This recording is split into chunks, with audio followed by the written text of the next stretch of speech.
Good morning Chennai coaching centre. நாம் இன்றைக்கி பார்க்க போகிற topic one of the anti corruption ஏஜென்சியில் இருக்கக்கூடிய ஒரு முக்கியமான ஒரு ஏஜென்சி பற்றி பார்க்க போகிறோம். ஸோ 21st செஞ்சுரியில் வந்த ஒரு முக்கியமான ஒரு agency. It is a get of CBI and central vigilance commission அப்படின்னு சொல்லலாம். ஸோ நமக்கு ஆல்ரெடி நம்ம 2 விதமான anti corruption agency and investigation ஏஜென்சியை பார்த்தோம். ஒன்று சிபிஐ சென்ட்ரல் பியூரோ இன்வெஸ்டிகேஷன், இன்னொன்று சென்ட்ரல் விஜிலன்ஸ் கமிஷன். இந்த ரெண்டுமே பார்த்துக்கிட்டிங்க அப்படின்னா 1963 அண்ட் 1964 எஸ்டாப்ளிஷ்மெண்ட் பண்ணப்படுது. சிபிஐக்கும் சென்ட்ரல் விஜிலன்ஸ் கமிஷனையும் எடுத்துக்கிட்டிங்க அப்படின்னா ரெண்டுமே சென்ட்ரல் கவர்மெண்டோட ஏஜென்சி தான்.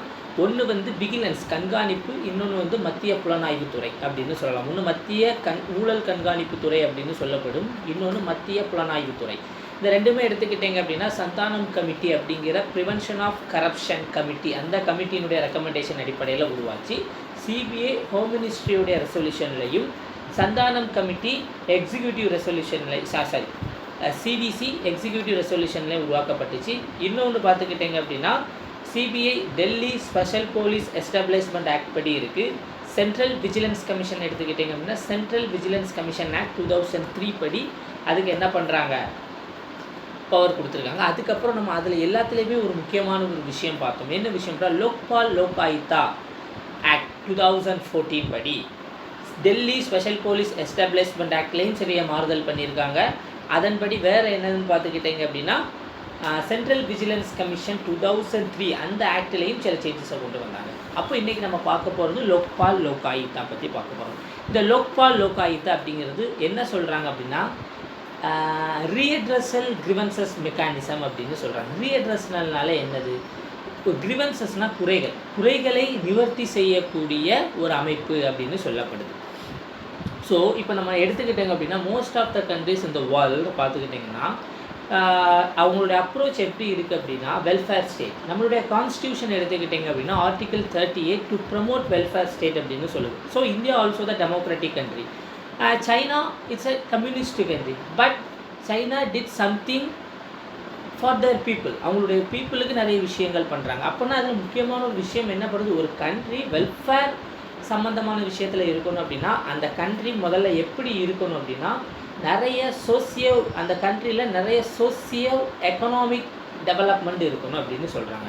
ஒரு கண்ட்ரி சமூக ரீதியாக பொருளாதார ரீதியாக மேம்படணும் அப்படின்னா அந்த கண்ட்ரியினுடைய அட்மினிஸ்ட்ரேஷன், எந்த அட்மினிஸ்ட்ரேஷன் அந்த கண்ட்ரி அந்த நாட்டினுடைய நிர்வாகம் எப்படி இருக்கணும் அப்படின்னா ரொம்ப பெரிய அளவுக்கு இருக்கணும். அப்போ தான் அது it's going into the downtrodden people. நாட்டின் கடைநிலை மக்களை கூட லாஸ்ட் மைல் கனெக்டிவிட்டி அப்படின்னு சொல்லுவாங்க. கடைநிலை மக்களை கூட அதுகளால் என்ன பண்ண முடியும் அப்படின்னா சென்றடைய முடியும். ஓகே, ஸோ அதுக்காக பார்த்துக்கிட்டிங்க அப்படின்னா மிகப்பெரிய அளவுக்கு பியூரோக்ரசி அதிகாரத்துவம் இருக்கும். So multiplication of administrative process. ஏன்னா நிறைய விஷயங்கள் வரும். ஸோ சமூகம் அப்படின்னு எடுத்துக்கிட்டிங்க அப்படின்னா எஜுகேஷன், சமூகம் அப்படின்னு எடுத்துக்கிட்டிங்கன்னா பல்வேறு விஷயங்கள் இருக்குது. என்னெல்லாம் இருக்குது, எஜுகேஷன், சுகாதாரம், சானிடேஷன், இன்ஃப்ராஸ்ட்ரக்சர், விமன் ரிலேட்டடான விஷயங்கள், வில்லேஜ் கிராமப்புறம் சம்பந்தமான விஷயங்கள், சில்ட்ரன் குழந்தைகள் சம்மந்தமான விஷயம், இப்படி நிறைய விஷயங்கள் என்ன இருக்குது அப்படின்னா இருக்குது. ஸோ அதான் தான் மல்டிப்ளிகேஷன் ஆஃப் அட்மினிஸ்ட்ரேஷன் ப்ராசஸ் அப்படின்னு சொல்கிறாங்க. இது போக வேறு என்ன அப்படின்னா நிறைய சிவில் சர்வெண்ட்டை அப்பாயின்மெண்ட் பண்ணணும், அவங்களுக்கு போதுமான அளவு அதிகாரங்கள் கொடுக்கணும். அண்ட் டிஸ்கிரியேஷன், தன்னிச்சையாக முடிவெடுக்கக்கூடிய அதிகாரங்கள் இருந்தால் மட்டும்தான் என்ன பண்ண முடியும், அந்த சோசியோ எக்கனாமிக் டெவலப்மெண்ட்டை அடைய முடியும். எல்லா பவருமே ஒருத்தர்கிட்டே இருந்துச்சு அப்படின்னா கண்டிப்பாக ஒரு விஏஓக்கு தான் அந்த கிராமத்தில் என்னென்ன விஷயங்கள் இல்லை, அந்த ஒரு பஞ்சாயத்து பிரசிடெண்ட்டுக்கு தான் அந்த கிராமம் அந்த கிராமத்தில் என்னென்ன பேசிக் நீட்ஸ் இல்லை அப்படின்னு தெரியும். அது டெல்லியில் இருக்கக்கூடிய பிரைம் மினிஸ்டருக்கோ இல்லைன்னா பிரசிடெண்ட்டுக்கோ இல்லைன்னா ஒரு ஸ்டேட்டுடைய ஹெட்டில் இருக்கக்கூடிய சீஃப் மினிஸ்டருக்கோ இல்லைன்னா ஒரு மாவட்டத்தில் இருக்கக்கூடிய கலெக்டருக்கோ தெரியறதுக்கான வாய்ப்புகள் ரொம்ப ரொம்ப ரொம்ப கம்மி. தெரியாதுன்னு சொல்ல முடியாது, ஆனால் தெரியறது ரொம்ப கம்மி அப்படின்னு சொல்லலாம்.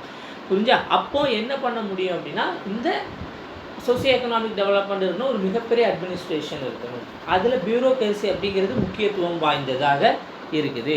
அப்போ அதில் இருக்கக்கூடிய அந்த சிவில் சர்வெண்ட் அண்ட் பப்ளிக் சர்வெண்ட்டுக்கு என்ன பண்ணணும் அப்படின்னா அதிகமான பவர் இருக்குது, டிஸ்கிரியேஷனரி பவர் இருக்குது.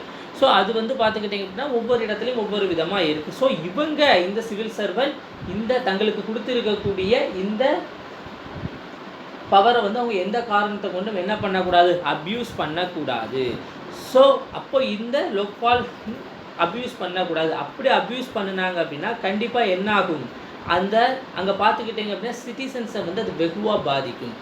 ஸோ அவங்க அந்த அப்யூஸ் பண்ணுறதுனால சிட்டிசன்ஸை வந்து வெகுவாக பாதிக்கும். ஸோ அப்படி பாதிக்கக்கூடாது அப்படிங்கிற நோக்கத்துக்காகவும் அட்மினிஸ்ட்ரேஷனில் மேல் அட்மினிஸ்ட்ரேஷன் நடக்கக்கூடாது, ஹராஸ்மெண்ட் நடக்கக்கூடாது, மால் ப்ராக்டிசஸ் நடக்கக்கூடாது, ஸோ மோஸ்ட்லி கரப்ஷன் நடக்கக்கூடாது. ஸோ இந்த மாதிரியான சிச்சுவேஷன்ஸ் இருக்கும்போது அது இந்த அட்மினிஸ்ட்ரேஷனுக்கு எதிரான இந்த குறைகளை தீர்த்து வைக்கணும். அப்போ தான் சிட்டிசன்ஸால் என்ன பண்ண முடியும், கவர்மெண்ட்டுக்கு மேலே ஒரு ட்ரஸ்ட் வர முடியும். ஸோ இதையெல்லாம் கணக்கில் கொண்டு தான் என்ன பண்ணாங்க அப்படின்னா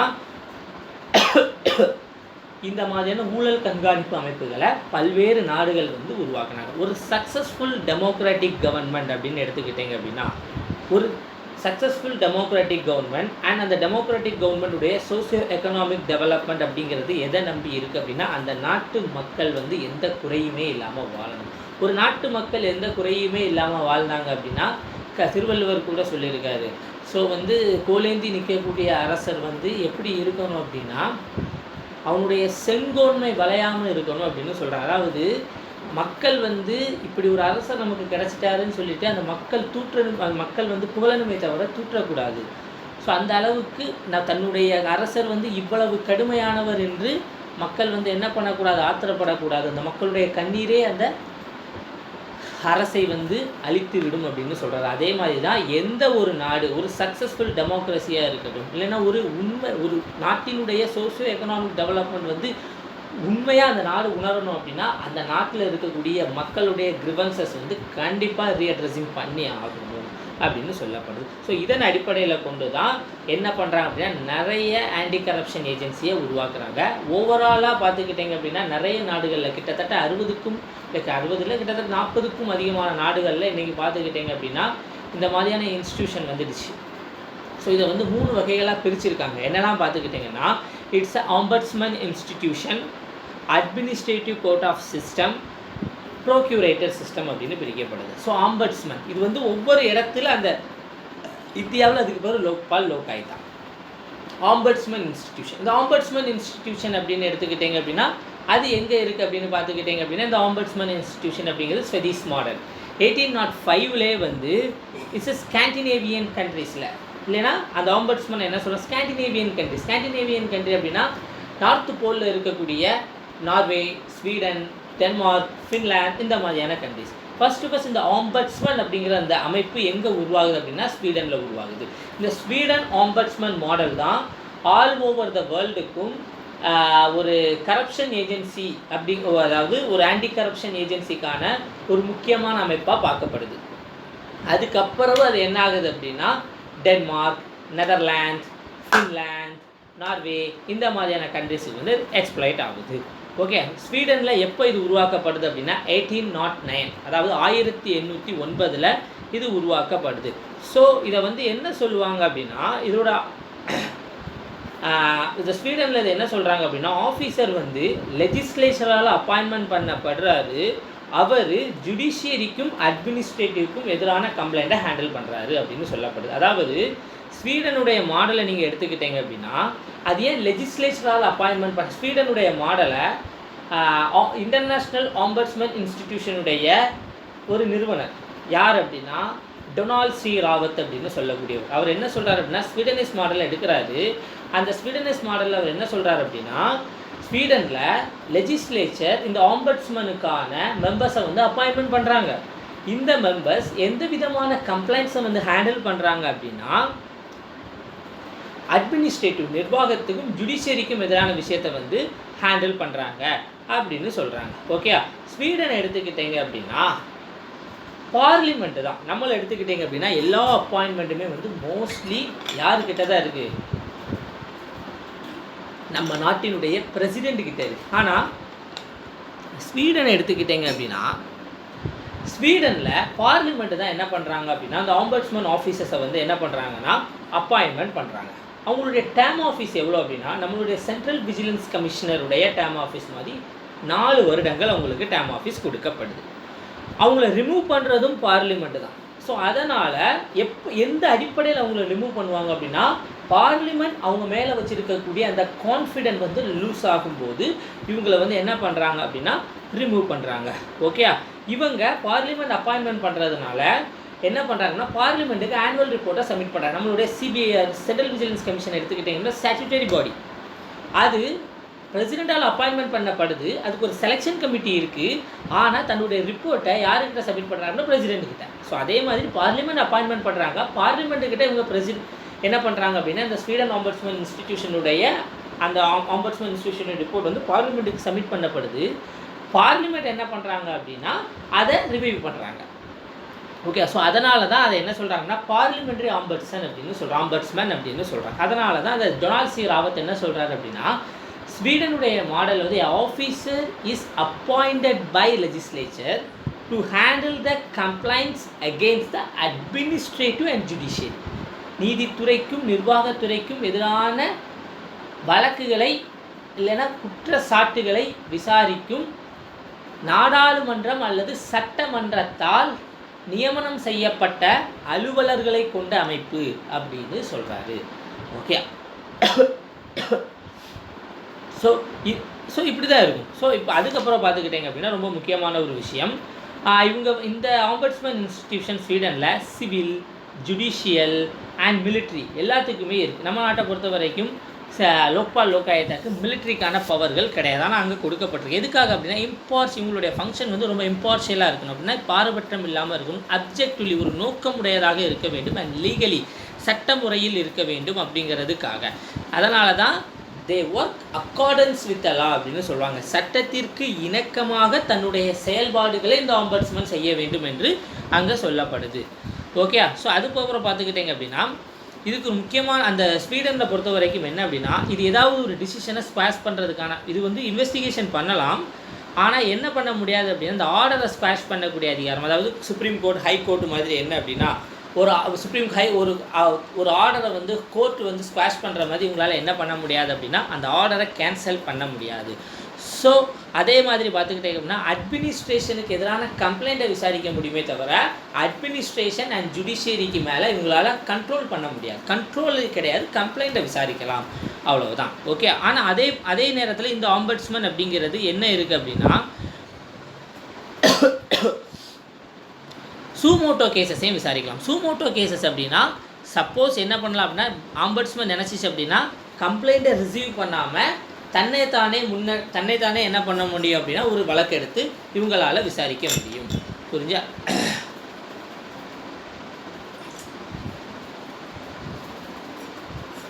இந்த ஸ்வீடன் எடுத்துக்கிட்டீங்க அப்படின்னா இவங்களுக்கு வந்து டைரக்ட் கண்ட்ரோல் இல்லை. பட் வந்து இவங்களுக்கு கொடுத்துருக்கக்கூடிய விஷயம் என்னென்னா ஜுடிஷியரி ஜட்ஜஸை கூட ஜட்ஜி ஒரு தப்பு பண்ணாலே இவங்களால் என்ன பண்ண முடியும் அப்படின்னா பர்சக்யூட் பண்ண முடியும், அதாவது அவங்களுக்கு எதிராக விசாரணைகளை தொடங்க முடியும். அண்ட் ஆல்சோ வேறு என்ன ஆனால் முக்கியமான ஒரு விஷயம், விசாரணையை தொடங்கலாம் ஆனால் பனிஷ்மெண்ட் கொடுக்க முடியாது. அந்த பனிஷ்மெண்ட்டை என்ன பண்ண முடியும் அப்படின்னா ஹையஸ்ட் அத்தாரிட்டிகிட்ட கொடுத்து தேவையான ஆக்ஷனை எடுங்க அப்படின்னு சொல்ல முடியும். நம்மளுடைய சென்ட்ரல் விஜிலன்ஸ் கமிஷனை மாதிரி. ஸோ சிவிலுக்கு எதிராக எடுக்கலாம், மிலிட்ரிக்கு எதிராக எடுக்கலாம், ஜுடிஷியலுக்கு எதிராக எடுக்கலாம். ஜட்ஜஸ் ஒரு தப்பு பண்ணால் கூட அவங்களுக்கு எதிராக கம்ப்ளைண்ட் பண்ண முடியும். சூமோட்டோ இருக்குது, ஆனால் என்ன கிடையாது, அட்மினிஸ்ட்ரேஷன் மேலேயோ ஜுடிஷியரி மேலே டைரக்ட் கண்ட்ரோல் கிடையாது. ஸோ அதனால் ஒன்லி என்ன பண்ண முடியும் அப்படின்னா ப்ரோசிக்யூட் பண்ண முடியும். ப்ரோசிக்யூட்னு என்னது, வழக்கு தொடர முடியும். ஆனால் என்ன பண்ண முடியாது, அவங்களுக்கு பனிஷ்மெண்ட் கொடுக்க முடியாது. ஸோ ஸ்வீடன் எடுத்துக்கிட்டிங்க அப்படின்னா அவங்களுக்கு ஸ்வீடனுடைய ஆம்பட்ஸ்மேன் இன்ஸ்டிடியூஷனுக்கு நிறைய ஃபீச்சர்ஸ் கொடுத்துருக்காங்க. என்னென்ன விஷயங்கள்லாம் பார்த்துக்கிட்டிங்கன்னா எக்ஸிக்யூட்டிவ்லேருந்து அவங்களுக்கு இண்டிபெண்டன்ஸாக இருக்கும். நிர்வாகத்தினுடைய எந்த ஒரு தலையீடும் அவங்களுக்கு இருக்காது.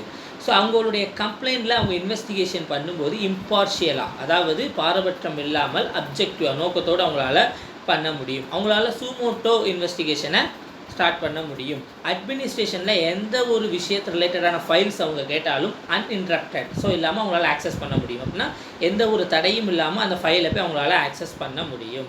ஸோ அதுக்கப்புறம் பார்த்துக்கிட்டிங்க அப்படின்னா அவங்க பார்லிமெண்ட்டுக்கு வந்து என்ன பண்ணுவாங்க அப்படின்னா ரிப்போர்ட்டை ஃபைல் பண்ணுறதுக்கான உரிமைகள் இருக்குது. அதை எக்ஸிக்யூட்டிவ் அப்போஸ் பண்ண நிர்வாகம் வந்து நீ இந்த ஃபைலை கொடுக்கக்கூடாதுன்னு சொன்னாலும் அங்கே பார்லிமெண்ட்டுக்கு அவங்க ஃபைல் சப்மிட் பண்ணக்கூடிய உரிமைகள் இருக்குது. ஏன் அப்படின்னா இட்ஸ் அ பார்லிமெண்ட்ரி ஆம்பட்ஸ்மேன் அப்படின்னு சொல்கிறாங்க.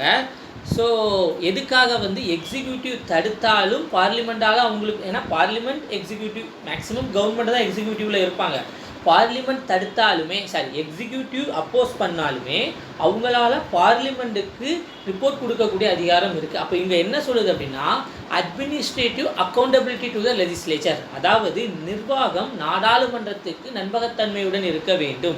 அதனால தான் எக்ஸிக்யூட்டிவ் தடுத்தாலுமே இவங்களால தன்னுடைய ரிப்போர்ட்டை எங்கே சப்மிட் பண்ண முடியும், பார்லிமெண்ட்டில் சப்மிட் பண்ண முடியும் அப்படின்னு சொல்லுது. இப்போ இது போக அவங்க ஹேண்டில் பண்ணக்கூடிய கம்ப்ளைண்ட்டை டைரெக்டாக ஹேண்டில் பண்ணலாம். சில கம்ப்ளைண்ட் ரொம்ப சிம்பிளாக ஹேண்டில் பண்ணுவாங்க, சில ரொம்ப ஸ்பீடியாக ஹேண்டில் பண்ணுவாங்க, இன்ஃபார்மலாக சீப்பாக எப்படி வேணாலும் அவங்களால ஹேண்டில் பண்ண முடியலாம். ஓகே. ஸோ 1809 வருது. அதுக்கு அப்புறம் தான் நிறைய ஸ்காண்டினேவியன் கண்ட்ரீஸில் இது பரவ ஆரம்பிக்குது. எங்கெல்லாம் பார்த்துக்கிட்டிங்க அப்படின்னா ஃபின்லாந்தில் 1919 ஃபின்லாந்துலையும், டென்மார்க்கில் 1955, நார்வேல 1963. அப்போ ஃபர்ஸ்ட் ஸ்வீடன், ரெண்டாவது ஃபின்லாந்து, தேர்டு டென்மார்க், ஃபோர்த் என்னது நார்வே. அதுக்கப்புறவு காமன்வெல்த் கண்ட்ரி எடுத்துக்கிட்டிங்க அப்படின்னா உங்கள் எல்லாத்துக்கும் தெரியும் காமன்வெல்த் கூட்டமைப்பு. அந்த காமன்வெல்த் கூட்டமைப்பு எடுத்தது ஃபஸ்ட்டு நியூசிலாந்தில் 1962. ஃபஸ்ட்டு காமன்வெல்த் கண்ட்ரியாக நியூசிலாந்து தான் 1962. நார்வேல அமைக்கப்படும் போது பார்லிமெண்ட் எங்கே அமைக்கிறாங்க, நம்மளுடைய நியூசிலாந்துலேயும் கொண்டு வராங்க. அங்கே அவங்க பேர் என்ன வச்சுருக்காங்க அப்படின்னா பார்லிமெண்ட்ரி கமிஷனர் ஃபார் இன்வெஸ்டிகேஷன் அப்படின்னு வச்சுருக்காங்க. அவங்களுடைய பேர் வந்து எப்படி கிடையாது அப்படின்னா ஆம்பட்ஸ்மேன் இன்ஸ்டிடியூஷன் இல்லை, பார்லிமெண்ட்ரி கமிஷனர் ஃபார் இன்வெஸ்டிகேஷன். எப்போ 1962. அதே மாதிரி இங்கிலாந்தில் எப்போ அப்படின்னா 1967. அவங்க என்ன வச்சுருக்காங்க அப்படின்னா parliamentary commissioner for administration. New Zealand parliamentary commissioner for investigation, England parliamentary commissioner for administration அப்படின்னு வச்சுருக்காங்க. கிட்டத்தட்ட அதுக்கப்புறம் இன்றைக்கும் 40க்கும் அதிகமான கண்ட்ரிகளில் இந்த ஆம்பட்ஸ்மேன் இன்ஸ்டிடியூஷன் இருக்குது. ஆனால் ஒவ்வொரு இடத்துலையும் அதனுடைய நாமன்கல்ச்சர் ஃபங்க்ஷன் மாறுது. ஸ்வீடனில் இருக்கிற மாதிரியே ஆல் ஓவர் த வேர்ல்டில் இல்லை, நியூசிலாந்தில் இருக்கிற மாதிரி இல்லை, இந்தியாவில் இருக்கிற மாதிரி இல்லை. அந்தந்த நாடுகள் அந்த முக்கியமாக அதனுடைய அப்ஜெக்டிவை எடுத்துக்கிட்டு அதுக்கு தேவைப்படுற மாதிரி ஒவ்வொரு இடத்துல அதனுடைய நாமன்கல்ச்சர் அப்படின்னா அதனுடைய பெயரிடும் முறையை மாற்றுறது. அண்ட் ஃபங்க்ஷன் அதனுடைய செயல்பாடுகள் அந்தந்த நாட்டுக்கு ஏற்றபடி என்ன பண்ணிக்கிட்டாங்க, மாற்றி வச்சுட்டாங்க. ஓகே. ஸோ அதே மாதிரி பார்த்துக்கிட்டிங்க அப்படின்னா இதே மாதிரி ஃப்ரெஞ்சில் ஒரு யூனிக்கான இன்ஸ்டிடியூஷனல் டிவைஸ் வந்து க்ரியேட் ஆகுது சிட்டிசனுடைய ரீஅட்ரஸலுக்காக. எங்கே எகென்ஸ்ட் சிட்டிசனுடைய கிரிவன்சஸை வந்து ரீஅட்ரஸல் பண்ணணும் அப்படிங்கிறதுக்காக ஃப்ரெஞ்சில் ஒரு யூனிக் சிஸ்டம் க்ரியேட் ஆகுது.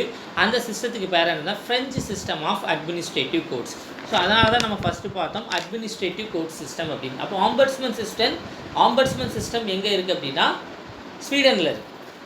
அதுக்கப்புறம் அது ஃபின்லாந்து, டென்மார்க், நார்வேக்கு வருது. அதை நியூசிலாந்து அடாப்ட் பண்ணுறாங்க, இங்கிலாந்து அடாப்ட் பண்ணுறாங்க. அதுக்கப்புறம் ஃப்ரெஞ்சில் ஒரு புது சிஸ்டம் இதே மாதிரியான சிட்டிசன் ரீஅட்ரஸல் கிரிவன்சஸ் மெக்கானிசம் உருவாகுது. அது French system of administrative court அப்படின்னு சொல்கிறாங்க. ஃப்ரெஞ்சில் இது மிகப்பெரிய அளவுக்கு சக்ஸஸ் ஆன உடனே இது யூரோப்லையும் ஆப்பிரிக்கன் கண்ட்ரிலையும் பரவ ஆரம்பிக்குது. இதே மாதிரி ப்ரொக்யூரேட்டர் சிஸ்டம் அப்படின்னு ஒரு சிஸ்டம் கம்யூனிஸ்ட்டுகள் இருக்கக்கூடிய அதிகமான சோசியலிஸ்ட் கண்ட்ரியில் இருக்குது. இது ஃபஸ்ட்டு எங்கே உருவாக ஆரம்பிச்சுன்னா யுஎஸ்எஸ்ஆர். அங்கே இருந்து சைனா, போலந்து, ஹங்கேரி, செக்கோஸ்லோவியா, ருமானியா போன்ற கண்ட்ரிகளுக்கு பரவ ஆரம்பிக்குது. ஓகே. யுஎஸ்எஸ்ஆரில் தொடங்கின அந்த ப்ரொக்யூரேட்டர், அந்த ஆஃபீஸ் ஆஃப் த ப்ரொக்யூரேட்டர் ஜென்ரல் இன்னும் அந்த மாடர்ன் ரஷ்யாவில் இருக்குது அப்படின்னு சொல்கிறாங்க. யுஎஸ்எஸ்ஆரில் தொடங்கின அந்த ப்ரொக்யூரேட்டர் சிஸ்டத்தில் இருக்கக்கூடிய ஆஃபீஸ் ஆஃப் ப்ரொக்யூரேட்டர் ஜென்ரல் வந்து இன்றைக்கும் எங்கே இருக்கார், ஸ்டில் ரஷ்யாவில் இருக்கிறதா சொல்லப்படுது. இது ஒரு மரபு. அப்புறம் நம்ம 3 விஷயம் ஆம்பட்ஸ்மேன் சொல்லிட வேண்டியதான். Sweden administrative court of system French, procurator system USSR. இதுதான் சிம்பிளான வேர்டு. ஓகே. அடுத்து இந்தியாவில் அதே பேர் என்ன அப்படின்னா லோகாயுக்தா அப்படிங்கிற பேரில் இருக்குது. ஸோ அதை நம்ம இப்போ பார்க்க போகிறோம். இந்தியாவை எடுத்துக்கிட்டேங்க அப்படின்னா ஃபர்ஸ்ட் ARC அப்படி அட்மினிஸ்ட்ரேட்டிவ் ரிஃபார்ம் கமிஷன் யாருடைய தலைமை அப்படின்னா மொரார்ஜி தேசாய் 1966 உருவாக்கப்படுது. பின்னர் Morarji Desai resign their post and B Hanumanthaiya என்ன பண்ணுறாரு அப்படின்னா அந்த இடத்துல போஸ்டிங் அப்பாயின்மெண்ட் பண்ணுறப்படுறாரு. 1966 1970 இவங்க என்ன பண்ணுறாங்க அப்படின்னா நிறைய ரெக்கமெண்டாக கொடுக்குறாங்க. அதில் முக்கியமான ஒரு விஷயம் தான் என்ன அப்படின்னா லோக்பால் லோகாயுக்தா அப்படிங்கிற 2 ஸ்பெஷல் கேட்டகரி ஆஃப் அத்தாரிட்டிஸை வந்து உருவாக்கணும் அப்படின்னு. இது மூலமாக இந்தியாவில் இருக்கக்கூடிய சிட்டிசனுடைய கிரிவன்சஸை வந்து ரீஅட்ரஸல் பண்ணணும் அப்படின்னு சொல்கிறாங்க. ஸோ இவங்க கொடுத்த அந்த மாடல் எதை பேஸ் பண்ணி இருந்துச்சு அப்படின்னு பார்த்துக்கிட்டிங்க அப்படின்னா நியூசிலாந்து பார்த்தோமா இல்லை, பார்லிமெண்ட்ரி கமிஷனர் ஃபார் நியூசிலாந்தில் இருந்த system parliamentary commissioner for investigation 1962 உருவாக்குனாங்களே இல்லையா, அந்த மாடல் அடிப்படையில் தான் இங்கே உருவாக்குனாங்க. ஸோ இங்கே பார்த்துக்கிட்டிங்க அப்படின்னா இவங்க சொன்ன ஒரு விஷயம் லோக்பால் என்ன பண்ணும், அதாவது லோக்பால் லோகாயுக்தா இருக்கும். ஆனால் இன்றைக்கி இருக்கக்கூடிய லோக்பால் லோகாயுக்தா மாதிரி இல்லை. இந்த அட்மினிஸ்ட்ரேட்டிவ் ரிஃபார்ம் கமிஷன் என்ன சொல்லிச்சு அப்படின்னா லோக்பால் அப்படிங்கிறது சென்ட்ரல் கவர்மெண்ட் ஸ்டேட் கவர்மெண்ட் அஃபீஷியல்ஸை வந்து ஹேண்டில் பண்ணும். அப்படின்னா மினிஸ்ட்ரி செக்ரட்டரி அமைச்சர்களையும் செயலாளர்களையும்.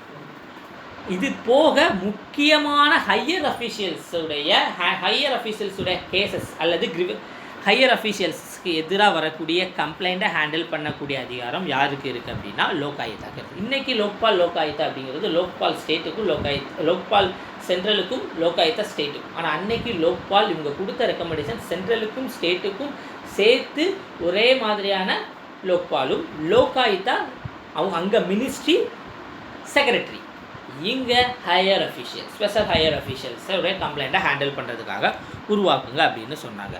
ஸோ அதே மாதிரி முக்கியமான ஒரு விஷயம் என்ன அப்படின்னா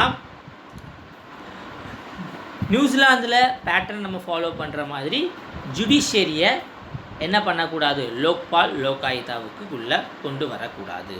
அதாவது நியூசிலாந்துடைய மாடல் ஸ்வீடனுடைய ஆம்பட்ஸ்மன் இன்ஸ்டிடியூஷனிலிருந்து வந்தாலும் ஸ்வீடனை பார்த்துக்கிட்டிங்க அப்படின்னா ஜுடிஷியரி பவர் இருக்குதுன்னு பார்த்தோம், சிவில் ஜுடிஷியல் மிலிட்ரி. ஆனால் நியூசிலாந்தருடைய பார்லிமெண்ட்ரி கமிஷனர் ஃபார் இன்வெஸ்டிகேஷனுக்கு என்ன கிடையாது, ஜுடிஷியரியை இன்வெஸ்டிகேட் பண்ணக்கூடிய பவர் கிடையாது. நம்மளுடைய அதனால் நம்ம நியூசிலாந்து மாடலில் நம்மளுடைய ஜுடிஷியரியும் கீப் அவே அப்படின்னு சொல்கிறாங்க. அப்படின்னா வெளியில் இருக்க வேண்டும். இதில் purview of Lokpal and Lokayukta. நம்மளுடைய ஏஆர்சி அட்மினிஸ்ட்ரேட்டிவ் ரிஃபார்ம் கமிஷன் என்ன சொல்கிறாங்க அப்படின்னா இந்த லோக்பால் லோகாயுக்தாவுடைய கம்போசிஷன், அதாவது அப்பாயின்மெண்ட் ப்ராசஸ் எப்படி இருக்கணும் அப்படின்னா பிரசிடெண்ட் அப்பாயின்மெண்ட் பண்ணணும். அதுக்கு முன்னாடி பிரசிடெண்ட் என்ன பண்ணணும் அப்படின்னா ஒரு கமிட்டி கிட்ட கன்சல்டேஷன் பண்ணணும். அந்த கமிட்டியில் யாரெல்லாம் இருக்கணும் அப்படின்னு பார்த்துக்கிட்டிங்க அப்படின்னா chief justice of India, speaker of Lok Sabha and chairman of Rajya Sabha. இது ஏஆர்சி கமிஷன் சொல்லுது. ஏஆர்சி கமிஷன் சொல்கிற மாதிரி பிரசிடெண்ட்டை வச்சு அப்பாயின்மெண்ட் பண்ணுங்க. பிரசிடெண்ட் லோன்லியாக அப்பாயின்மெண்ட் பண்ணக்கூடாது. ஒரு செலெக்ஷன் கமிட்டி, அந்த செலெக்ஷன் கமிட்டியில் சீஃப் ஜஸ்டிஸ் ஆஃப் இந்தியா, இந்தியாவினுடைய உச்ச நீதிமன்ற தலைமை நீதிபதி இருக்கணும். இரண்டாவது ஸ்பீக்கர் ஆஃப் லோக்சபா, மக்களவை சபாநாயகர், சேர்மேன் ஆஃப் ராஜ்யசபா, மாநிலங்களவை தலைவர். இவங்க 3 பேரும் கலந்து ஆலோசித்து ஒருத்தரை பிரசிடெண்ட்டுக்கு ரெக்கமெண்டேஷன் பண்ணணும்.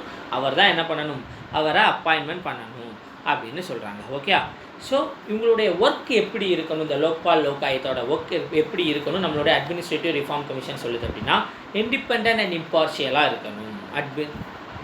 அண்ட் எப்படி இருக்கணும், அவங்களுடைய இன்வெஸ்டிகேஷன் அண்ட் ப்ரொசீடிங் வந்து ப்ரைவேட்டாக இருக்கணும். அண்ட் இன்ஃபார்மல் இன் கேரக்டராக இருக்கணும். அப்படின்னா முறை சாராத தன்மையாக இருக்கணும் அப்படின்னு சொல்கிறாங்க. மோஸ்ட்லி இவங்களுடைய அப்பாயின்மெண்ட் வந்து நான் பொலிட்டிக்கலாக இருக்கணும். ஸோ இவங்க நம்ம நாட்டில் இருக்கக்கூடிய ஹையஸ்ட் ஜுடிஷியல் ஃபங்க்ஷனரிஸ் என்ன பண்ணுவாங்களோ அவங்களுக்கு ஈக்குவலான வேலைகளை பண்ணக்கூடிய அளவுக்கு இவங்களுக்கு ஸ்டேட்டஸ் இருக்கணும். இவங்க என்ன பண்ண முடியும் அப்படின்னா டிஸ்கிரிஷனரி ஃபீல்டில் இன்வால்வ் ஆவாங்க. அப்படின்னா தன்னிச்சையான அதிகாரங்கள் கொடுத்துருப்பாங்க தெரியுமா, அந்த மேட்டரை இவங்க முக்கியமாக டீல் பண்ணணும். அந்த டிஸ்கிரிஷனரி பவர்ஸ் தான் இந்த கரப்ஷன் உருவாகிறதுக்கு, ஹராஸ்மெண்ட் உருவாக்குறதுக்கு, இன்ஜஸ்டிஸ், அன்ஃபேர் அட்மினிஸ்ட்ரேஷன், மால் அட்மினிஸ்ட்ரேஷன்லாம் உருவாகிறதுக்கு காரணம். கண்டிப்பாக அந்த டிஸ்கிரிஷன் மேட்டரில் இவங்களுடைய ஒர்க் வந்து இன்வால்வ் ஆகிருக்கணும். ஸோ எந்த காரணத்தை கொண்டும் இவங்க ஜுடிஷியல் இன்டர்ஃபியரன்ஸில் வந்து இன்வால்வ் ஆகக்கூடாது. அண்ட் ஆல்சோ பார்த்துக்கிட்டிங்க அப்படின்னா இவங்க தங்களுடைய டியூட்டிஸுக்காக எந்த ஒரு கவர்மெண்ட் ஆஃபீஸுக்கிட்ட இருந்தும் எந்த நேரத்துலையும் ஒரு இன்ஃபர்மேஷனை இவங்களால் அக்வயர் பண்ண முடியும். ஓகே,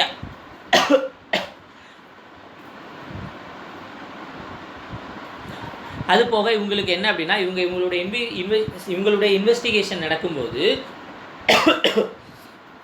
இவங்க அதனால் ஏதாவது ஒரு டேமேஜ் நடந்தாலோ இல்லை அதனால் ஏதாவது ஒரு விசித்திரமான ஒரு விஷயம் நடந்தாலோ கவர்மெண்ட்டுக்கிட்டேருந்து இதை அவங்க பார்க்க வேண்டிய அவசியம், லுக் ஃபார்வர்ட் பார்க்க வேண்டிய அவசியம் கிடையாது. அதாவது ஏதாவது ஒரு இன்வெஸ்டிகேஷன் நடக்கும்போது சப்போஸ் எனிதிங் அதாவது என்ன சொல்கிறாங்க அப்படின்னா, இவங்க ஒரு இன்வெஸ்டிகேஷன் நடக்கும்போது கவர்மெண்ட் வந்து இவங்களுக்கு ஏதாவது ஆஃபர் ப்ரொவைட் பண்ணுறேன் அப்படின்னு சொன்னாங்க அப்படின்னா, அதனால் இவங்களுக்கு ஏதாவது ஒரு வித்தியாசமான ஒரு அட்வான்டேஜஸ் பண்ணி கொடுக்குறேன் அப்படின்னு சொன்னாங்க அப்படின்னா கண்டிப்பாக அது இவங்களை கட்டுப்படுத்தக்கூடாது. அந்த அளவுக்கு இருக்கணும். அப்போ தான் அவங்க இண்டிபெண்ட் அண்ட் இம்பார்ஷியலாக இவங்க ஒர்க்கை பண்ண முடியும் அப்படின்னு சொன்னாங்க.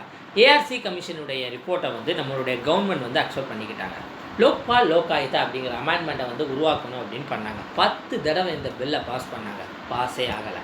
11வது தடவை இந்த பில்லை பாஸ் பண்ணும்போது 2014 இந்த பில் என்ன ஆகுது அப்படின்னா லோக்பால் லோகாயுதா ஆக்டாக வருது. ஸோ நம்ம இப்போ லோக்பால் லோகாயுதா ஆக்ட் 2014 பேக்ரவுண்ட் வேறு ஒன்றுமே இல்லை. இது 2011 இந்த பில் என்ன ஆகுது அப்படின்னா கவர்மெண்ட் வந்து இந்த 2011 பார்த்துக்கிட்டேன் அப்படின்னா டெல்லியில் அண்ணா ஹசாரே அப்படின்னு ஒருத்தருடைய போராட்டம் மிகப்பெரிய அளவுக்கு இருந்துச்சு. இவர் லோக்பால் அப்படிங்கிற விஷயத்த கண்டிப்பாக கொண்டு வரணும்னு சொல்லிட்டு போராட்டம் பண்ணார். ஸோ அப்போ 2011 கவர்மெண்ட் என்ன பண்ணுறாங்கன்னா ஜாயின்ட் டிராஃப்டிங் கமிட்டி அப்படின்னு சொல்லிட்டு ஒரு கமிட்டி, அதாவது லோக்பால் பற்றி டிராஃப்ட் பண்ணுறதுக்கான ஒரு கமிட்டி இதில் யாரெல்லாம் இருப்பாங்க அப்படின்னா கவர்மெண்ட் ஆஃப் இந்தியாவிலேருந்து மினிஸ்டர்ஸை நாமினேட் பண்ணுறாங்க. இது போக அண்ணா ஹசாரே அவர் சேர்ந்த ஒரு 5 நாமினேட்டட் மெம்பர்ஸ் இருக்காங்க. 5 நாமினி மெம்பர், மொத்தம் 10 மெம்பர்ஸ். 5 நாமினி மெம்பர்ஸ் வந்து யார் அப்படின்னா மினிஸ்டர்ஸ். 5 நாமினி மெம்பர்ஸ் யார் அப்படின்னா அவுட்சைடர்ஸ். ஸோ இந்த கரப்ஷன் பற்றி நல்லா தெரிஞ்சவங்க. அதில் ஒருத்தர் யார் அப்படின்னா இந்த அண்ணா ஹசாரே. இவங்க என்ன பண்ணுறாங்க அப்படின்னா லோக்பால் பில்லை டிராஃப்ட் பண்ணுறாங்க. டிராஃப்ட் பண்ண உடனே இந்த பில் இந்த டிராஃப்டிங் கமிட்டியினுடைய பில் அடிப்படையில், அதாவது இந்த பில் வந்தாச்சு. இந்த பில் என்ன ஆகுது அப்படின்னா டிராஃப்டிங் கமிட்டி இந்த பில்லை சென்ட்ரல் கவர்மெண்ட்டுக்கிட்ட ஒப்படைச்சிட்டாங்க. சென்ட்ரல் கவர்மெண்ட் என்ன பண்ணுறாங்க அப்படின்னா ஒவ்வொரு சீஃப் மினிஸ்டர்ஸ்கிட்ட இருந்தும், ஸ்டேட்டோட சீஃப் மினிஸ்டர்ஸ்கிட்ட இருந்தும் அவங்கக்கிட்ட கருத்து கேட்குறாங்க. அண்ட் ஆல்சோ ஒவ்வொரு நாட்டில் இருக்கக்கூடிய எல்லா பொலிட்டிக்கல் பார்ட்டிஸ்கிட்டையும் அவங்க கருத்து கேட்குறாங்க. அப்போது இந்த டிராஃப்டிங் கமிட்டி சீஃப் மினிஸ்டர்ஸினுடைய கருத்துக்கள் அண்ட் பொலிட்டிக்கல் பார்ட்டிஸ் இதன் அடிப்படையில் லோக்பால் பில்லை வந்து அவங்க டிராஃப்ட் பண்ணாங்க. இந்த லோக்பால் பில்லை வந்து என்ன பண்ணுறாங்கன்னா 2011 என்ன பண்ணுறாங்கன்னா கேபினெட்டுக்கிட்ட அப்ரூவலுக்காக சப்மிட் பண்ணுறாங்க. கேபினெட்டும் இந்த பில்லுக்கு அப்ரூவல் கொடுக்குறாங்க. அதுக்கப்புறம் இதை லோக்சபாவில் இன்ட்ரடியூஸ் பண்ணுறாங்க. லோக்சபா என்ன பண்ணுது அப்படின்னா இதை கன்சிடரேஷனுக்கு முன்னாடி டிபார்ட்மெண்டல் ரிலேட்டட் பார்லிமெண்ட்ரி ஸ்டாண்டிங் கமிட்டிக்கு என்ன பண்ணுறாங்க அனுப்புகிறாங்க. இது எது ரிலேட்டடான ஸ்டாண்டிங் கமிட்டியா அப்படின்னா பர்சனல் பப்ளிக் கிரிவன்சஸ் அப்படின்னு சொல்லக்கூடியது. பர்சனல் அதிகாரிகள் மக்கள் குறை தீர்ப்பு கமிட்டி அப்படின்னு சொல்லக்கூடிய department related parliamentary standing committee, அதுக்கு பேர் பர்சனல் பப்ளிக் கிரிவன்சஸ், அந்த கமிட்டிக்கு அனுப்புகிறாங்க. இந்த கமிட்டி எக்ஸாமைன் பண்ணி அந்த ரிப்போர்ட்டை பார்லிமெண்ட்டுக்கு அனுப்புது. இந்த கமிட்டி என்ன பண்ணுறாங்க அப்படின்னா இந்த டிபார்ட்மெண்ட் ரிலேட்டட் பார்லிமெண்ட்ரி கமிட்டி ஒரு மிகப்பெரிய அளவுக்கு டிஸ்கஷனை எடுத்துக்கிட்டு நிறைய பேர் இந்த கரப்ஷன் சம்மந்தமான நிறைய பேர்கிட்ட கருத்து கேட்குறாங்க. கருத்து கேட்டுக்கிட்டு நிறைய ரெக்கமெண்டேஷன் அண்ட் நிறைய அமெண்ட்மெண்ட்டை வந்து என்ன பண்ணுறாங்க அப்படின்னா மூவ் பண்ணுறாங்க. அதாவது நிறைய ரெக்கமெண்டேஷனையும் நிறைய அமெண்ட்மெண்ட் கொண்டு வரணும் அப்படின்னு சொல்லிட்டு நிறைய ரெக்கமெண்டேஷனை சொல்கிறாங்க. அதுக்கப்புறவு இதன் அடிப்படையில் சென்ட்ரல் கவர்மெண்ட் என்ன பண்ணுறாங்க அப்படின்னா அதை மாற்றி அமைச்சிக்கிட்டு அண்ட் ஆல்சோ நம்மளுடைய department related parliamentary standing committee Lokayukta ஸ்டேட்டுக்கான லோகாயுதாவை என்ன சொல்கிறாங்க அப்படின்னா ஆல்ரெடி சில ஸ்டேட்டில் லோகாயுதா இருக்கும், சில ஸ்டேட்டில் லோகாயுதா இருக்காது. ஆனால் ஆல் ஓவர் இந்தியாவுக்கு லோகாயுதா வந்து யூனிஃபார்மிட்டியாக இருக்கணும், அது போக யூனிஃபார்மிட்டியாக இருக்கணும் அப்படிங்கிற நேச்சர் அடிப்படையில் லோகாயுதாவையும் இந்த department related parliamentary standing committee சொல்லப்படுது. அண்ட் முக்கியமான ஒரு விஷயம், லோக்பாலுக்கும் லோகாயுதாவுக்கும் கண்டிப்பாக கான்ஸ்டியூஷனல் ஸ்டேட்டஸை வந்து ப்ரொவைட் பண்ணணும் அப்படிங்கிறதையும் department related parliamentary standing committee சொல்லுது. ஓகே, இந்த கன்சிடரேஷன் அடிப்படையில் கவர்மெண்ட் என்ன பண்ணுறாங்க அப்படின்னா லோக்சபாவில் இன்ட்ரடியூஸ் பண்ணியிருந்த அந்த லோக்பால் பில்லை வந்து விட்ரா பண்ணுறாங்க. விட்ரா பண்ணிவிட்டு புதுசாக அந்த லோக்பால் பில்லை எப்படி மாற்றுறாங்க அப்படின்னா department related parliamentary standing committee என்ன சொல்லியிருந்தாங்க அப்படின்னா லோகாயுதா அப்படிங்கிற ஒரு விஷயத்தையும் கொண்டு வரணும் அப்படிங்கிறதுக்காக அந்த பில் எப்படி சேஞ்ச் ஆகுது அப்படின்னா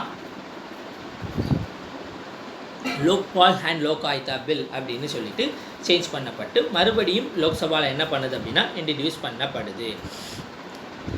ஸோ அது போக கான்ஸ்டியூஷனல் ஸ்டேட்டஸ் கொடுக்கணும் அப்படின்னு சொல்லிட்டு 116 அமெண்ட்மெண்ட் பில் 2011 லோக்பால் லோகாயுக்தாவுக்கு கான்ஸ்டியூஷனல் ஸ்டேட்டஸ் கொடுக்கணும் அப்படின்னு சொல்லிட்டு கொண்டு வராங்க. அதுக்கப்புறம் அந்த பில்லை வந்து லோக்சபா என்ன பண்ணுறாங்க, கன்சிடரேஷனுக்கு எடுக்கிறாங்க. கன்சிடரேஷனுக்கு எடுத்துக்கிட்டு லோக்சபாவில் இந்த பில் வந்து என்ன ஆகுது அப்படின்னா சில அமெண்ட்மெண்ட் மூவ் பண்ணி அதை பாஸ் பண்ணுறாங்க. அதோடு சேர்த்து 116 அந்த கான்ஸ்டியூஷனல் ஸ்டேட்டஸ் கொடுக்கக்கூடிய லோக்பால் லோகாயுக்தா பில்லு கூட 116 அமெண்ட்மெண்ட் பில்லையும் பாஸ் பண்ணுறாங்க. இந்த 116 அமெண்ட்மெண்ட் பில் 116வது சட்ட திருத்தம் இந்த லோக்பால் லோகாயுக்தாவுக்கு அரசியலமைப்பு அங்கீகாரம் கொடுக்கக்கூடியது. இந்த ரெண்டுமே எப்போ ஆகுது, லோக்சபாவில் வந்து பாஸ் ஆயிடுது. லோக்சபாவில் பாஸ் ஆன உடனே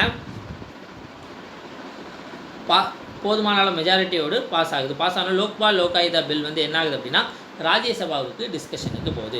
அங்கே ராஜ்யசபாவில் வந்து இது என்ன அப்படின்னா ஒரு மிகப்பெரிய முடிவு எடுக்கலை. ராஜ்யசபாவில் என்ன பண்ணுறாங்க அப்படின்னா மோஷன் பாஸ் பண்ணுறாங்க. பாஸ் பண்ணி ராஜ்யசபாவில் வந்து செலக்டட் கமிட்டிக்கு போகுது. அங்கே இந்த ராஜ்யசபாவுடைய செலக்டட் கமிட்டி அதை எக்ஸாமைன் பண்ணி ரிப்போர்ட் பண்ணுறாங்க. ரிப்போர்ட் பண்ணி திருப்பி அந்த பில் என்ன ஆகுது அப்படின்னா ராஜ்யசபாவில் சப்மிட் பண்ணப்படுது. ராஜ்யசபாவில் சப்மிட் பண்ணப்பட்ட உடனே நிறைய அமெண்ட்மெண்ட் வந்து ப்ரப்போஸ் பண்ணப்படுது. பில் அந்த செலக்ட் கமிட்டி அடிப்படையில் கன்சிடர் பண்ணப்பட்டு நிறைய அமெண்ட்மெண்ட் மூவ் பண்ணுறதுக்கு போகிறாங்க. ஸோ இப்போது ராஜ்யசபாவில் அமெண்ட்மெண்ட் மூவ் பண்ண உடனே மறுபடியும் கேபினெட்டுக்கு போகுது. கேபினெட் என்ன பண்ணுறாங்க அப்படின்னா அந்த செலக்ட் கமிட்டி என்ன ரெக்கமெண்டேஷனை மூவ் பண்ணுறாங்களோ அதன் அடிப்படையில் என்ன பண்ணாங்க அப்படின்னா அந்த கேபினெட் மீட்டிங் வந்து நடந்து அந்த ராஜ்யசபாவுடைய அமெண்ட்மெண்ட் அடிப்படைக்கு ஒப்புதல் கொடுத்துட்டாங்க. அதுக்கப்புறம் அந்த பில் என்ன ஆகுது அப்படின்னா லோக்சபாவுக்கு அக்ரி பண்ணுறதுக்காக போகுது. லோக்சபாவில் என்ன நடக்குது அப்படின்னா ராஜ்யசபா உருவாக்கின அந்த அமெண்ட்மெண்ட்டுக்கு லோக்சபாவில் ஒப்புதல் கொடுக்கப்படுது. கடைசியாக இந்த பில் 2014 பாஸ் ஆகி எங்காகுது 6 ஜனவரி 2014 என்ஃபோர்ஸ்மெண்ட் ஆகுது. அப்போது 2011 ஆரம்பித்த பில். அப்போ இதில் படிநிலைன்னு எடுத்துக்கிட்டிங்க அப்படின்னா ரொம்ப தெளிவாக பாருங்கள், தெளிவாக நான் சொல்லித்தரேன். ஃபர்ஸ்ட் என்ன அப்படின்னா லோக்பால் அப்படிங்கிற bill joint drafting committee 5 nominee members from ministers 5 nominee members from outsiders. அதில் அண்ணா ஹசாரேயும் ஒருத்தர். இது போக political parties and state chief ministers கிட்ட என்ன பண்ணுறாங்க, அவங்களுடைய கன்சிடரேஷனை கேட்குறாங்க. இதன் அடிப்படையில் லோக்பால் பில் உருவாக்கப்படுது. லோக்சபாவில் தாக்கல் பண்ணுறாங்க. Lok Sabha department related parliamentary standing committee on personnel and public கிரிவன்சஸ்க்கு அனுப்புகிறாங்க. இவங்க நிறைய மேஜர் அமெண்ட்மெண்ட்டுக்கான ரெக்கமெண்டேஷனை சஜெக்ஷன் பண்ணுறாங்க. இந்த சஜெக்ஷனை வந்து அதுக்கு முன்னாடி கேபினெட் அப்ரூவல் வாங்குறாங்க. அதுக்கப்புறம் லோக்சபாவில் இன்ட்ரடியூஸ் பண்ணுறாங்க. லோக்சபா என்ன பண்ணுது அப்படின்னா டிபார்ட்மெண்ட் ரிலேட்டட் ஸ்டாண்டிங் கமிட்டிக்கு அனுப்புது. Department related parliamentary standing committee on personnel public கிரிவன்சஸுக்கு அனுப்புகிறாங்க. அங்கே இவங்க நிறைய அமெண்ட்மெண்ட்டை மூவ் பண்ணுறாங்க. இந்த அமெண்ட்மெண்ட்டில் முக்கியமான விஷயம் ரெண்டெண்ணம். லோக்பாலில் நிறைய அமெண்ட்மெண்ட், இது போக லோகாயுக்தா அப்படிங்கிற ஒரு விஷயம். இந்த ரெண்டுக்கும் கான்ஸ்டியூஷனல் ஸ்டேட்டஸை வந்து கொடுக்கணும் அப்படின்னு சொல்கிறாங்க. ஸோ அதனால் கவர்மெண்ட் லோக்சபாவில் இருந்த அந்த லோக்பால் பில்லை வந்து விட்ரா பண்ணிக்கிட்டு புது பில்லாக Lokpal Lokayukta bill 2011 and also 116 amendment bill அப்படிங்கிற பில்லையும் என்ன பண்ணுறாங்க அப்படின்னா தாக்கல் பண்ணுறாங்க. இந்த ரெண்டுமே என்ன ஆகுது அப்படின்னா பாஸ் ஆகுது. அதில் வந்து பார்த்துக்கிட்டிங்க அப்படின்னா 116 அமெண்ட்மெண்ட் பில்லுக்கு போதுமான மெஜாரிட்டி இல்லை, அதால் பாஸ் ஆக முடியலை. ஆனால் அதே நேரத்தில் லோக்பால் லோகாயுக்தா பில் வந்து என்ன ஆகிட்டு அப்படின்னா பாஸ் ஆகுது. பாஸ் ஆன உடனே என்ன பண்ணுறாங்க அப்படின்னா ராஜ்யசபாவுக்கு மூவ் ஆகுது. ராஜ்யசபாவில் வந்து இது என்ன பண்ணல அப்படின்னா ஒரு முடிவு இல்லாமல் இருக்குது. உடனே ராஜ்யசபாவில் ஒரு மோஷன் பாஸ் பண்ணி ராஜ்யசபாவுடைய செலெக்ஷன் கமிட்டிக்கு அனுப்புகிறாங்க. அந்த செலெக்ஷன் கமிட்டி நிறைய அமெண்ட்மெண்ட்டை மூவ் பண்ணுறாங்க. நிறைய அமெண்ட்மெண்ட் மூவ் பண்ணி அது பாஸ் ஆகுது. பாஸ் ஆகி கேபினெட் அப்ரூவலுக்கு வருது. கேபினெட்டும் அதை கன்சிடரேஷன் பண்ணி அப்ரூவல் பண்ணி லோக்சபாவில் கொடுக்குறாங்க. லோக்சபா ராஜ்யசபாவோட அமெண்ட்மெண்ட்டை ஏற்றுக்கிட்டு கடைசி என்ன ஆகுது அப்படின்னா இது என்ஃபோர்ஸ்மெண்ட் ஆகுது. எப்போ 2011 தாக்கல் பண்ணப்பட்ட இந்த பில் 2014 என்ன ஆகுது, என்ஃபோர்ஸ்மெண்ட் ஆகுது 6 ஜனவரி. ஓகே, இப்போது சேலியன் ஃபீச்சர்ஸ் பார்க்க போகிறோம். லோகாயுக்தாவுக்கும் என்னென்ன ஃபீச்சர்ஸ் இருக்குது அப்படிங்கிறது ரொம்ப முக்கியமான ஒரு விஷயம். ஸோ லோக்பால் லோகாயுக்தா அப்படிங்கிறது லோக்பால் வந்து சென்ட்ரல் கவர்மெண்ட், லோகாயுக்தா அப்படிங்கிறது ஸ்டேட் கவர்மெண்ட். ஸோ இது சென்ட்ரல் கவர்மெண்ட்டாக இருக்கட்டும் ஸ்டேட் கவர்மெண்ட்டாக இருக்கட்டும் அங்கே ஒரு யூனிஃபார்ம் விஜிலன்ஸ், அதாவது ஒரே மாதிரியான கண்காணிப்பு மற்றும் ஆன்டி கரப்ஷன் ஊழல் எதிர்ப்பு சம்மந்தமான விஷயத்தை ஸ்டேட் லெவல்லையும் சென்ட்ரல் லெவல்லையும் இவங்க ஹேண்டில் பண்ணுறாங்க. ஸோ இந்த ஜூரிஸ்டிக்ஷனில் யாரெல்லாம் வராங்க அப்படின்னா பிரைம் மினிஸ்டர் வராரு, கவுன்சில் ஆஃப் மினிஸ்டர்ஸ் வராங்க, மெம்பர் ஆஃப் பார்லிமெண்ட் வந்துடுவாங்க, group A, group B, group C, group D officers வருவாங்க. ஓகே, அப்போது முதல்ல லோக்பால் சென்ட்ரல், லோகாயுக்தா ஸ்டேட்.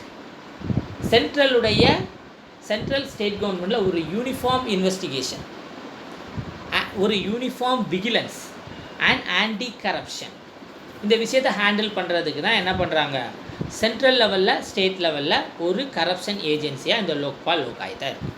இந்த லோக்பால் லோகாயுக்தாவுடைய ஜூரிஸ்டிக்ஷனுக்குள்ள prime minister, central ministers, member of parliament, group A, B, C, D officers வராங்க.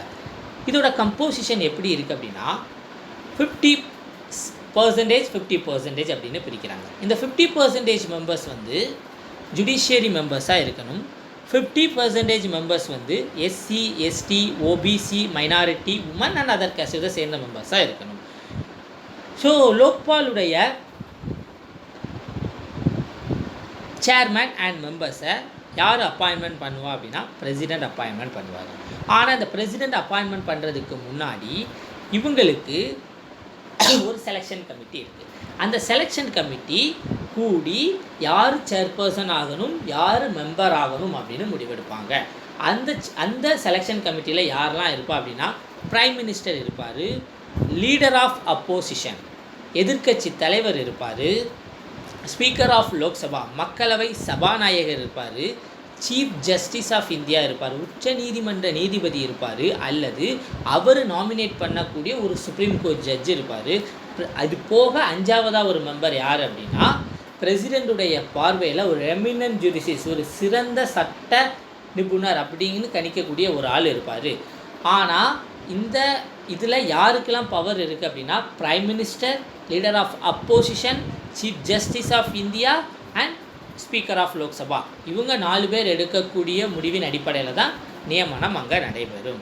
Okay, so இது போக இந்த செலெக்ஷன் கமிட்டிக்கு கீழே சர்ச் கமிட்டி அப்படின்னு ஒரு கமிட்டி இருக்குது. இந்த சர்ச் கமிட்டி தான் யார் அந்த எமினன்ட் பர்சன் அப்படிங்கிறவரை செலக்ட் பண்ணி செலெக்ஷன் கமிட்டிக்கு கொடுக்கும்.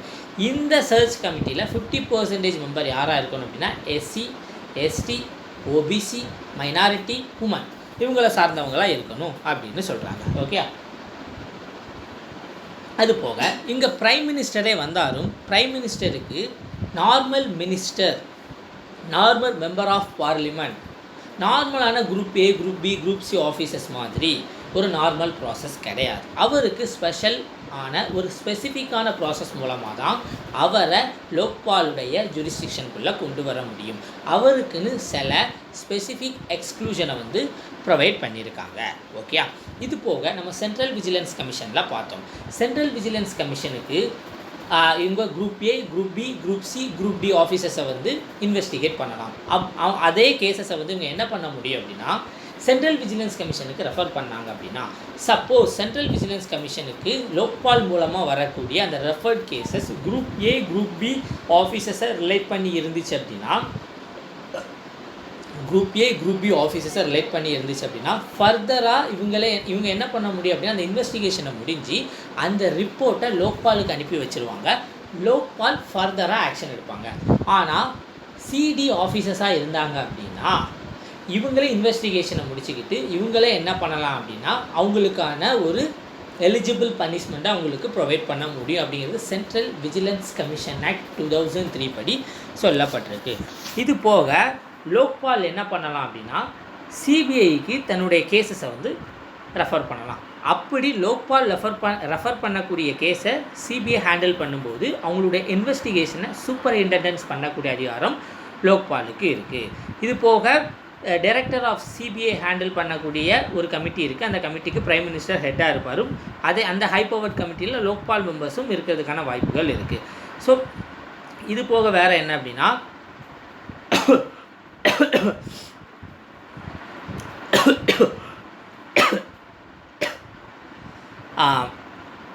இப்போது ஒரு பப்ளிக் சர்வெண்ட் இருப்பார்.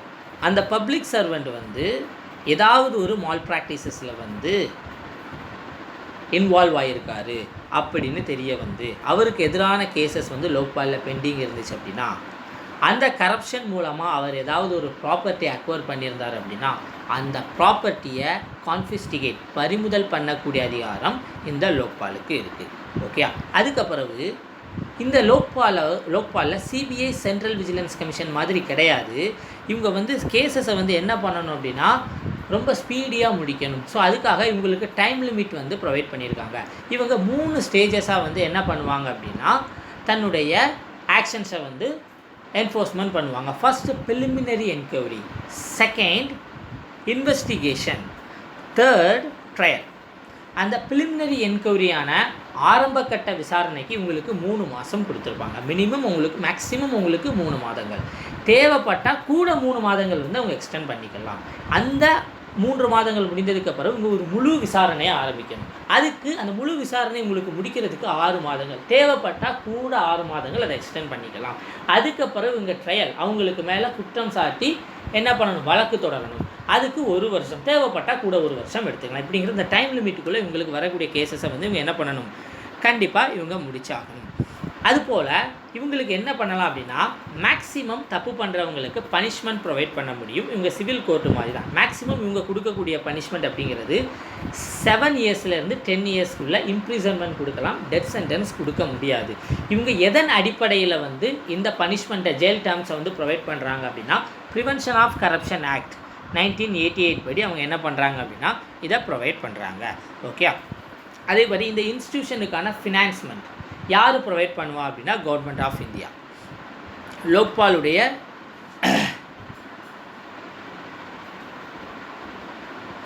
கவர்மெண்ட் ஆஃப் இந்தியா தான் இவங்களுக்கு தேவையான ஃபினான்ஸ் பண்ணுவாங்க. கவர்மெண்ட் சம்பந்தமான எந்த ஒரு எய்டட் இன்ஸ்டிடியூஷனும் இதை பண்ணுறதுக்கு என்ன பண்ணப்படுறது, தடை செய்யப்படாது. கவர்மெண்ட் டைரெக்டாக பண்ணலாமே தவிர ஏதோ ஒரு இன்ஸ்டிடியூஷன் மூலமாலாம் கவர்மெண்ட் பண்ணக்கூடாது. எதுக்காக அப்படின்னா இவங்க தங்களுடைய ஆக்ஷன்ஸை வந்து இல்லைன்னா இவங்க தங்களுடைய ஆக்டிவிட்டீஸை வந்து என்ன பண்ணணும், ரொம்ப ஃபேராக நடத்தணும் அப்படிங்கிறதுக்காக. ஓகே, இது போக பப்ளிக் சர்வெண்ட்டுக்கு இவங்க என்ன பண்ணுறாங்க அப்படின்னா பப்ளிக் சர்வெண்ட்டுக்கு எதிராக இவங்க இந்த மாதிரியான ஆக்ஷன் எடுத்தாலும் அவங்களுடைய ஹானஸ்ட்டுக்கும் அவங்களுடைய அப்ரைட் நேர்மைத்தன்மைக்கும் அவங்க ப்ரொடெக்ஷன் கொடுக்குறாங்க. அது எப்படி ப்ரொடெக்ஷன் தன்மை கொடுக்குறாங்க அப்படின்னா ப்ரொடெக்ஷன் தன்மை கொடுக்குறாங்க. யாராவது தப்பான கேசஸ் ஏதாவது ப்ரொவைட் பண்ணியிருந்தாங்க அப்படின்னா அவங்களுக்கு ஹையஸ்ட் பனிஷ்மெண்ட் உண்டு. அதனால தான் அதாவது பப்ளிக் சர்வெண்ட்டுக்கு எதிராக இவங்க ஒரு கேசஸை இன்வெஸ்டிகேட் பண்ணுற மாதிரி பப்ளிக் சர்வெண்ட்டை ப்ரொடெக்ஷன் பண்ணக்கூடிய அதிகாரமும் இவங்களுக்கு இருக்குது. ஃபால்ஸ் கம்ப்ளைண்ட், ஃபிரிவலஸ் கம்ப்ளைண்ட்லேருந்து இவங்களை பாதுகாப்பாங்க. ஓகே, அதுக்கு பிறகு லோக்பாலுக்கு இன்னொரு முக்கியமான ஒரு அதிகாரம் இருக்குது. என்ன அதிகாரம் அப்படின்னா கவர்மெண்ட் ஆஃப் இந்தியாவில் வேலை பார்த்துட்டு இருக்கக்கூடியது அல்லது முக்கியமான ஒரு அதிகாரியாக இருக்கக்கூடிய ஒரு பப்ளிக் சர்வெண்ட்டுக்காக அவங்கள இல்லை இப்போ கவர்மெண்ட் ஆஃப் இந்தியா இருக்கும், ஒரு முக்கியமான பொசிஷனில் ஒரு அதிகாரி இருப்பார். அவர் ஒரு கரப்ஷன் கேசஸில் வந்து இன்வால்வ் ஆகிருக்கார் அப்படின்னா அவருக்கு எதிராக ப்ரொசிக்யூஷன் இவங்க என்ன பண்ண முடியும் அப்படின்னா பண்ணுங்க அப்படின்னு சொல்லிட்டு இவங்களால் அவருக்கு எதிராக வழக்கு தொடர்றதுக்கான ஒப்புதலை அவங்களுடைய மெம்பர்ஸுக்கு கொடுக்க முடியும். லோக்பால் என்ன பண்ண முடியும், அவங்களுக்கு எதிராக பண்ண முடியும். ஓகே, இது போக பார்த்துக்கிட்டீங்க அப்படின்னா ஃபாரின் கான்ட்ரிபியூஷன் ரெகுலேஷன் ஆக்ட் 1976 அப்படின்னு சொல்லிட்டு இந்திரா காந்தி மேடம் காலத்தில் வந்துச்சு. அதாவது வெளிநாட்டிலேருந்து நன்கொடை பெறலாம், அதை கட்டுப்படுத்துறதுக்காக. ஸோ அவங்க என்ன சொல்கிறாங்க அப்படின்னா அந்த ஃபாரின் கான்ட்ரிபியூஷன் ரெகுலேஷனை இந்தியாவில் வாங்கக்கூடிய எந்த ஒரு நிறுவனமும் லோக்பாலுக்கு கீழே வரும். ஆனால் எவ்வளவு இருக்கணும் அப்படின்னா மேக்ஸிமம் லிமிட் வந்து ஆனுவலாக 10 lakhs வச்சுருக்காங்க. ஓகே, இது போக சிபிஐ எடுத்துக்கிட்டீங்க அப்படின்னா சில லோக்பால் மூலமாக சிபிஐக்கும் சில பவர்ஸ் வந்து ஸ்ட்ரென்தனிங் பண்ணப்பட்டிருக்கு அப்படின்னு சொல்லப்படுது. மேக்ஸிமம் பார்த்துக்கிட்டிங்க அப்படின்னா டைரக்டரேட் ஆஃப் ப்ரொசிக்யூஷன் அப்படின்னு ஒன்று உண்டு. அதாவது சிபிஐயில் ஒன் ஆஃப் த விங்ஸ் வந்து டைரக்டரேட் ஆஃப் ப்ரொசிக்யூஷன். அங்கே ப்ரொசிக்யூட் டைரக்டர் அப்படின்னு சொல்லிட்டு ஒரு டைரக்டர் இருப்பார். அவருடைய ஜூரிஸ்டிக்ஷன் வந்து யாருக்கு கீழே வரும் அப்படின்னா சிபிஐவுடைய டைரக்டர் கண்ட்ரோலில் வரும். இந்த சிபிஐவுடைய இந்த ப்ரொசிக்யூஷன் டைரக்டர் ஆஃப் ப்ரொசிக்யூஷன் வந்து யார் அப்பாயின்மெண்ட் பண்ணுவாங்க அப்படின்னா கவர்மெண்ட் ஆஃப் இந்தியா.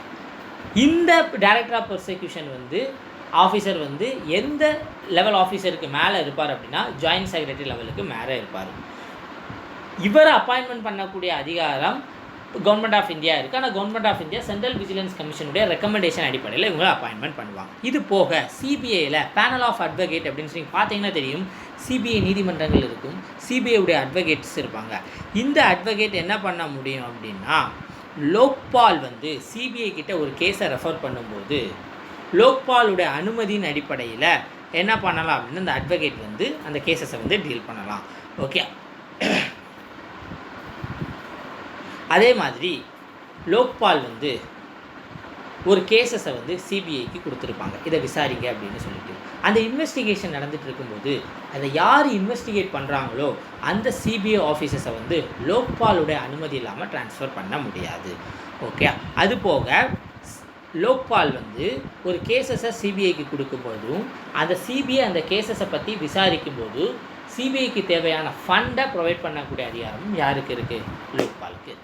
இத்தனை ஃபீச்சர்ஸ் இருக்குது. ஸோ செலெக்ஷன் கமிட்டி என்ன, சென்ட்ரல் விஜிலன்ஸ் கமிஷன் என்ன, சிபிஐ என்ன, எவ்வளவு பனிஷ்மெண்ட் கொடுக்கலாம், ஃபண்ட் எங்கேருந்து எடுக்கப்படுது, செலெக்ஷன் கமிட்டியில் யார் இருப்பா, சர்ச் கமிட்டியில் யார் இருப்பா, எல்லாமே பார்த்தோம். இனி இந்த லோக்பாலில் இருக்கக்கூடிய ட்ராபேக் என்ன அப்படின்னு பார்த்துக்கிட்டிங்க அப்படின்னா, ஸ்வீடன் எடுத்துக்கிட்டிங்க அப்படின்னா சூமோட்டோ உண்டு, ஆனால் நம்மளுடைய லோக்பாலுக்கு சூமோட்டோ கிடையாது. ஸோ ஒன்லி கம்ப்ளைண்ட் அப்படிங்கிற ஃபார்மில் தான் என்ன பண்ண முடியும் அப்படின்னா வரக்கூடிய கம்ப்ளைண்ட் வந்து ரிசீவ் பண்ண முடியுமே தவிர கோர்ட்டு மாதிரி சூமோட்டோ அதிகாரம் இவர்களுக்கு வழங்கப்படவில்லை. அடுத்து முக்கியமான ஒரு விஷயம் என்ன அப்படின்னா, நான் சொல்லி தந்தேன், லோக்பால் வந்து பப்ளிக் சர்வெண்ட்டுக்கு எதிராக இன்வெஸ்டிகேஷன் பண்ணுற மாதிரி பப்ளிக் சர்வெண்ட்டை ப்ரொடெக்ட் பண்ணக்கூடிய அதிகாரமும் அவங்களுக்கு இருக்குது. யாராவது சிபிஐ யாராவது பப்ளிக் சர்வெண்ட்டுக்கு எதிராக லோக்பாலில் போய் ஒரு கம்ப்ளைண்ட்டை ஃபைல் பண்ணுறீங்க, அந்த கம்ப்ளைண்ட் வந்து எப்படி இருக்குது அப்படின்னா தப்பான கம்ப்ளைண்ட்டாகவோ இல்லைன்னா ஃப்ரிவோலஸ் ஏதாவது ஒரு அற்பமான ரீசனாகவோ இருக்குது அப்படின்னா அவங்களுக்கு ஹையர் பனிஷ்மெண்ட்டை லோக்பால் கொடுப்பாங்க. அதுக்கப்புறம் அனானிமஸ் கம்ப்ளைண்ட் வந்து இங்கே எடுக்க மாட்டாங்க. அப்படின்னா யாரோ ஒருத்தர் தெரியாமல் சும்மா இந்த போலீஸ் ஸ்டேஷனில் பாக்ஸில் போடுற மாதிரி கம்ப்ளைண்ட்லாம் அவங்க எடுத்துக்கிட மாட்டாங்க. ப்ராப்பராக என்ன பண்ண முடியும், அந்த கம்ப்ளைண்ட் ப்ரொசீஜர் படி போனால் மட்டும்தான் அவங்க எடுத்துக்கிடுவாங்க. ஸோ அது போக பார்த்துக்கிட்டிங்க அப்படின்னா இப்போ வந்து ஒரு பப்ளிக் சர்வெண்ட்டுக்கு மேலே மேல் அட்மினிஸ்ட்ரேஷன் அப்படிங்கிற ஒரு கேசஸ் வந்து கரப்ஷன் சார்ஜஸ் வந்து ஃபைல் ஆகும்போது அவருக்கு லீகல் அசிஸ்டன்ஸ் ப்ரொவைட் பண்ணுவாங்க. ஸோ அதே மாதிரி ஒரு கம்ப்ளைண்ட்டை ஃபைல் பண்ணுறதுக்கு மேக்ஸிமம் 7 இயர்ஸ் வந்து கொடுக்குறாங்க. இதெல்லாம் ரொம்ப 7 இயர்ஸ்க்குள்ளே எப்போ வேணாலும் கம்ப்ளைண்ட்டை கொடுத்துக்கலாம், அப்படிலாம் இல்லை, உடனே கொடுக்கணும், அதான் நல்லது. அது போக நம்ம முக்கியமான ஒரு விஷயம் பிஎம் ஸ்பெஷல் ப்ராசஸ் அப்படின்னு சொல்லுறது, அது ஒரு நான் ட்ரான்ஸ்பரண்ட்டாக இருக்குதுன்னு சொல்கிறேன். அப்போ இங்கே முக்கியமான ஒரு விஷயம் என்னதுன்னா, ப்ரைம் மினிஸ்டர் உள்ளே வராரு, அவருக்கு ஒரு ஸ்பெஷல் எக்ஸ்க்ளூஷன் கொடுக்குறாங்க, அது ஒரு நான் ட்ரான்ஸ்பரண்ட் மேனரில் இருக்குது. அண்ட் சூமோட்டோ இல்லை.